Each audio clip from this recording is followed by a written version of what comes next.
This is a holiday defined by devotion to community, perseverance, and the kind of faith that can move God to perform miracles.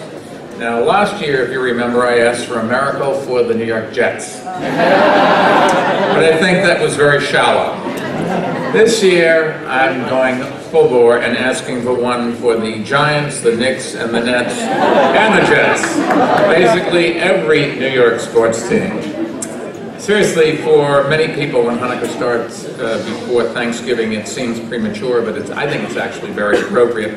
Hanukkah is a holiday where we give thanks for the everyday miracles in our lives, and it may not be a one-day supply of oil lasting for 8 days, but we can give thanks for a safer city, a city that is protected by the finest police officers anywhere in the world.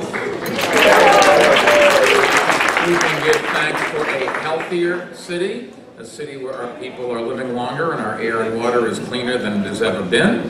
Another round of applause. And we can give thanks for a hopeful city, a city where even in the toughest of times we continue to dream big and believe in the best.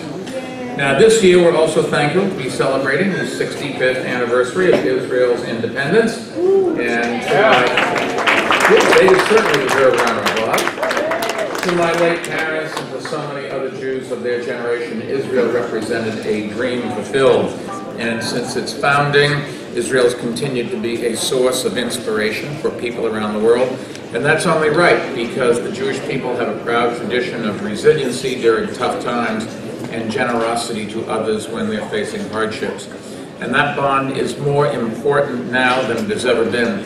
And that's why I've been so grateful to have the chance to travel to Israel a number of times as mayor.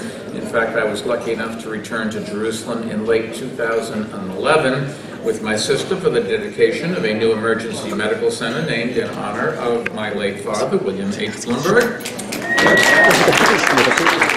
And it gives me great satisfaction to know that my father's name and that of my mother on a wing in Hadassah Hospital will live together in Israel. And I grew up in a family where it was inconceivable that they ever thought they would get to the promised land.